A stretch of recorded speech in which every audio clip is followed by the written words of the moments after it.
problema es que no estamos ante un presupuesto que nos garantice democracia económica y desarrollo nacional.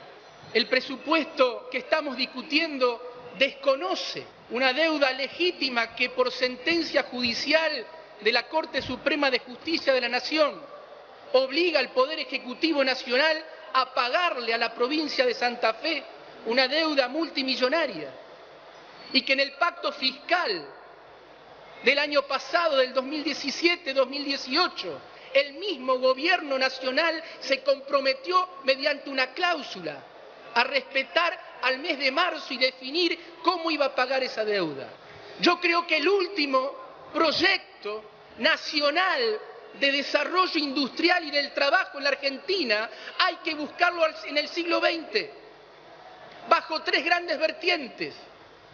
El aporte a la civilidad democrática que hace la Unión Cívica Radical, la justicia social, el mercado interno y el modelo de sustitución de importaciones del gobierno peronista del siglo XX, y las ideas básicas estratégicas del desarrollo y la industrialización en todo el rincón del país, que aporta un rincón del desarrollismo.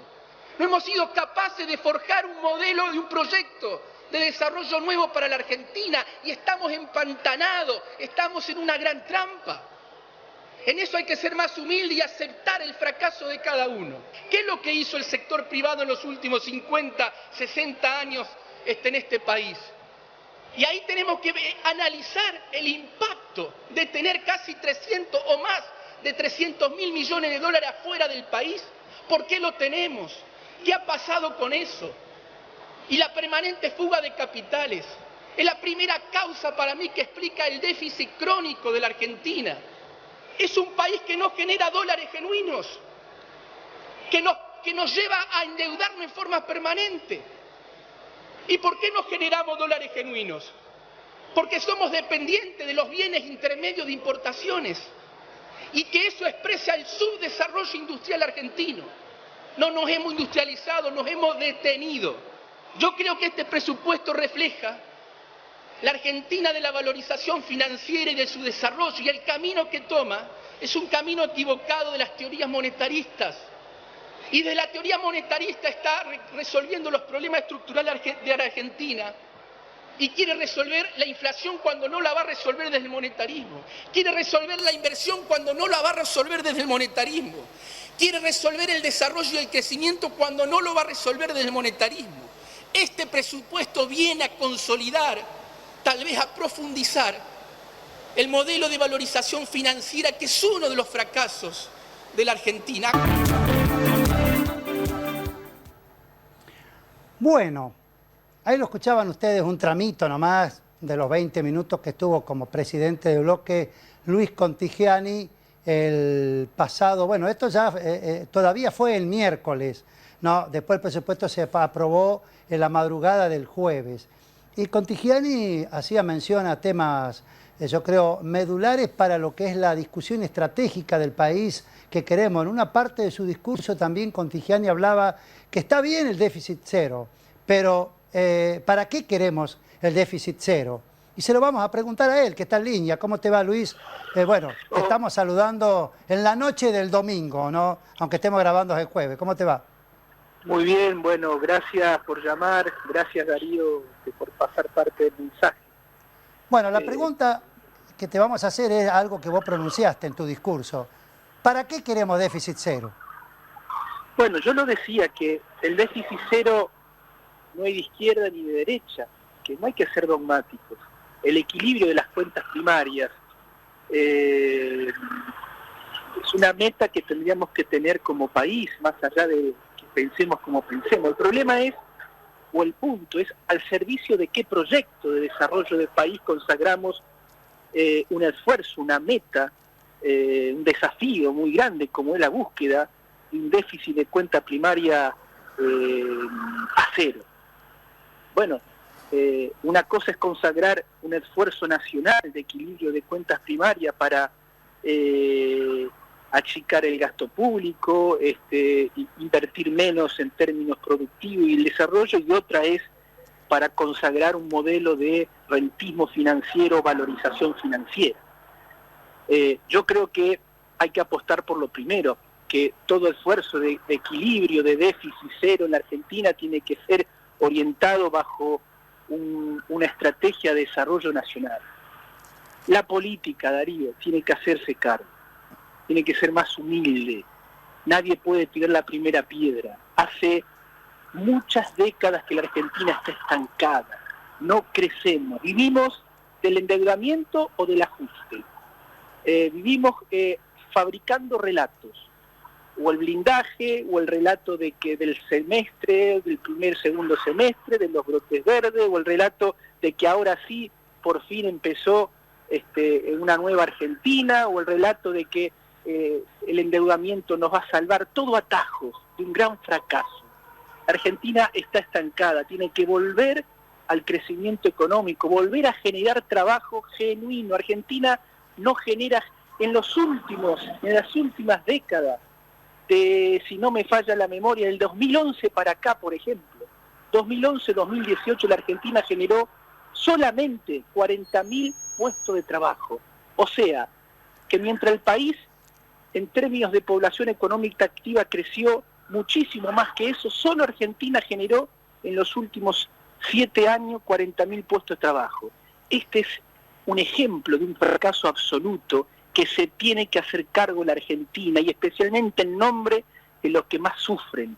Argentina tiene que ser un país que retome la agenda del desarrollo nacional. Las discusiones que se están dando en el Parlamento son discusiones que forman parte del fracaso de la política.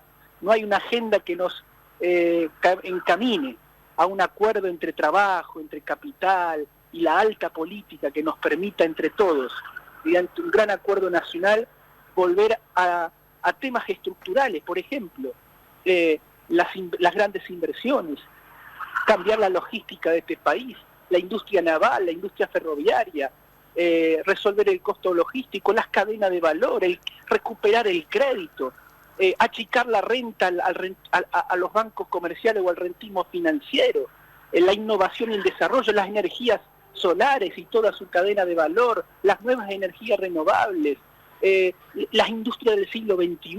¿Quién está pensando eso en la Argentina? ¿Quién está discutiendo desde ese lugar? Bueno, yo no lo veo. La discusión en la Argentina es una discusión, y lo hemos visto ayer en las calles, afuera del Parlamento y también adentro del recinto del Parlamento, son discusiones menores, de intereses de poder. Nadie está discutiendo un proyecto de país, y esto es lo que quise expresar como parte de mi intervención y en el marco del debate del presupuesto nacional. Ahora bien, Luis, vos fuiste ministro de la Producción antes de ser diputado nacional.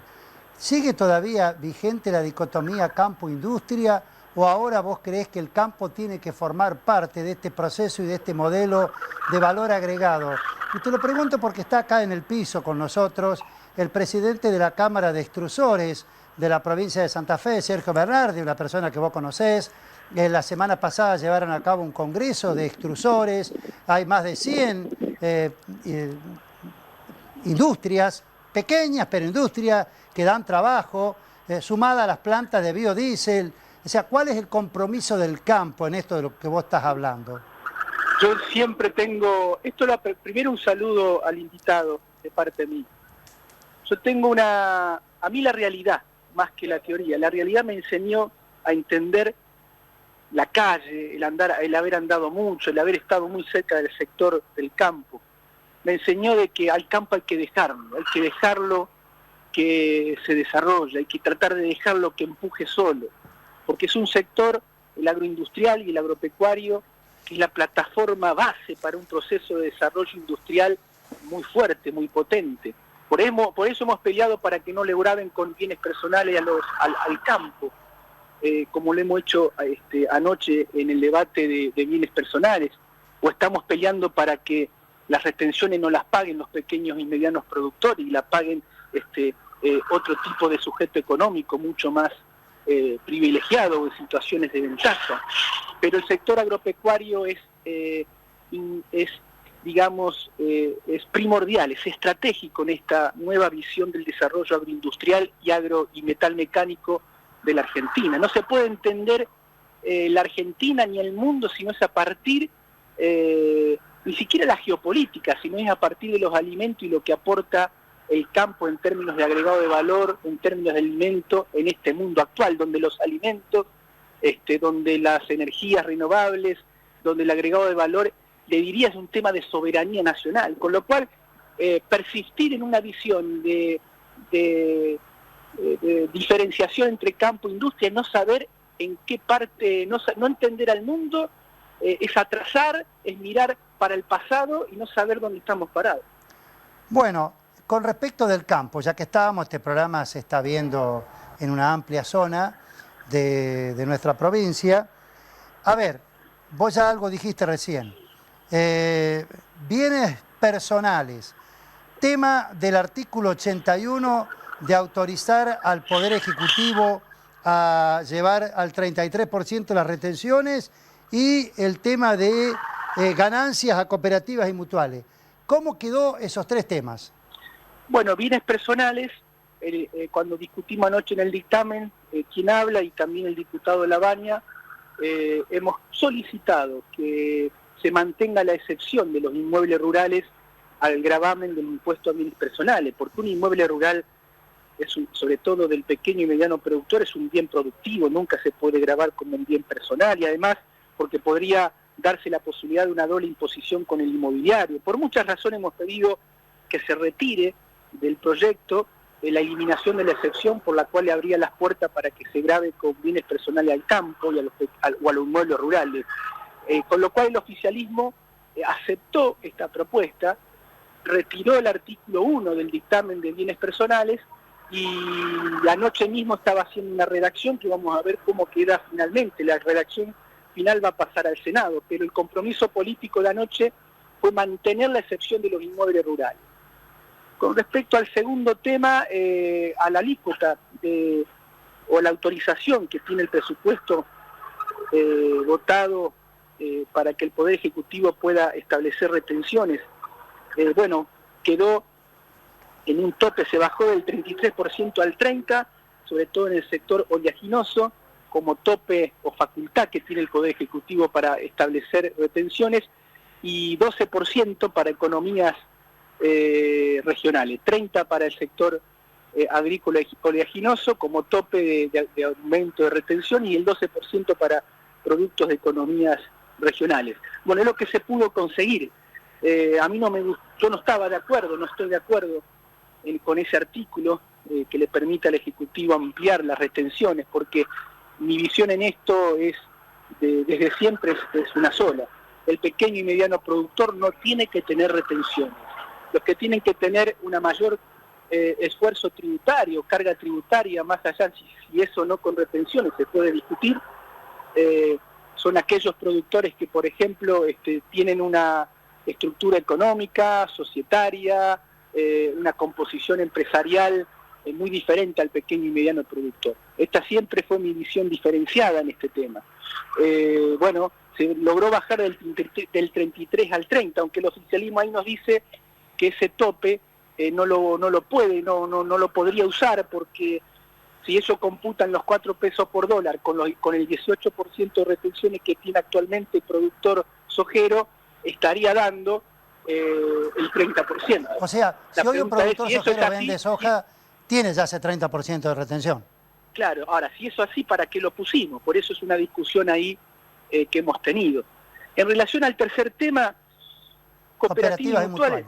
Bueno, yo creo que acá hay dos situaciones, una buena y una mala. La buena es que luego de una gran movilización del sector de cooperativas y mutuales del país y de muchos diputados y diputadas que hemos dado un gran debate, hemos esclarecido, hemos dado muestras y ganado en conciencia de que el impuesto a las ganancias nunca puede ser parte de una cooperativa y una mutual, porque va contra su naturaleza jurídica, porque las cooperativas y mutuales no tienen ganancias, tienen utilidades, por muchas razones. Y yo creo que eso se ha entendido en todo el arco político. Eso es algo muy positivo y se ha retirado del presupuesto. Lo que se ha establecido como un pedido al sector de un esfuerzo extra, una contribución al patrimonio. Y aquí hemos logrado definir una base no imponible, con lo que, a esta nueva figura de contribución al patrimonio para mutuales y cooperativas de seguro y de crédito de 50 millones de pesos. En esa base imponible podemos decir que más de 1.300 mutuales y cooperativas de crédito y de seguro de la provincia de Santa Fe, Córdoba, Entre Ríos, básicamente, no van a pagar ningún tipo de contribución, ni el impuesto a la ganancia, ni esta contribución al patrimonio.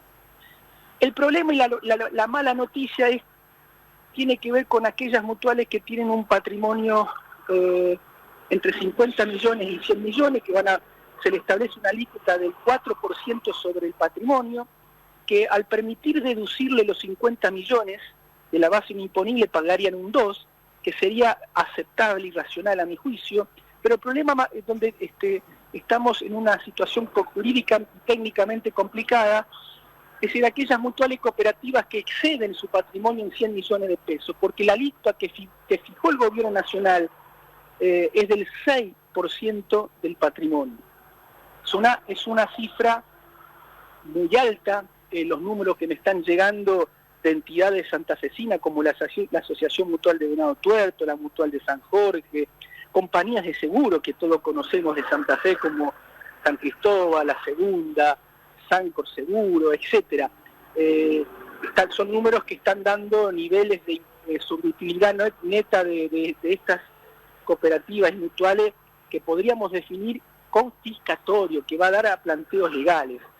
Bueno, el gobierno se mantuvo en su posición, nosotros estuvimos hasta la madrugada intentando abrir este debate, aunque en primicia te digo, Darío, que la última palabra que dejó trascender los interlocutores del gobierno nacional es que buscarían una solución por reglamentación administrativa. Yo creo que ahora las entidades tienen que sentarse con el Poder Ejecutivo y buscar una solución vía reglamentación administrativa del artículo 126 y 127 del presupuesto, porque no queda otra alternativa. Bueno, muy bien, Luis. Vamos a saludar a Luis Contigiani. Sergio. ¿Cómo te va, Luis? ¿Cómo andás vos? Hola, Sergio, un gusto y un abrazo. ¿Cómo andás? Acá estamos después de escucharte y nosotros de haber hecho nuestro congreso la semana pasada. Así que bueno, le vamos a comentar después a la audiencia lo que hemos estado trabajando. Siempre nos acompañaste y a los extrusores y bueno, esperemos que podamos seguir contando con vos. Bueno, ojalá, porque en la cadena de valor ustedes cumplen una notable aporte de innovación, de trabajo y de agregado de valor. Bueno, Argentina tiene que ir por ese camino. Argentina tiene que avanzar en los eslabones de cada cadena de valor, oleaginosa, cerealera, etcétera, para alejarnos del grano. Argentina se tiene que alejar lo que más pueda del grano y pensar en hacer un gran jugador en los terceros, cuarto, quinto eslabones de cada cadena de producción. Ustedes representan en esa línea algo muy importante, un paso, un eslabón fundamental. Ojalá que las políticas públicas, tanto provinciales como nacionales, los cuiden, los promuevan y los ayuden. Esa es la idea. Esa es la idea y sobre eso estamos trabajando para proteger el desarrollo que ha tenido el agregado de valor en origen y bueno, seguir en esa línea, ¿no? Bueno, Luisito, muchísimas gracias. El próximo contacto va a ser para hablar de política. Bueno, gracias, Darío, y un saludo a todos, a tus oyentes y a vos especialmente.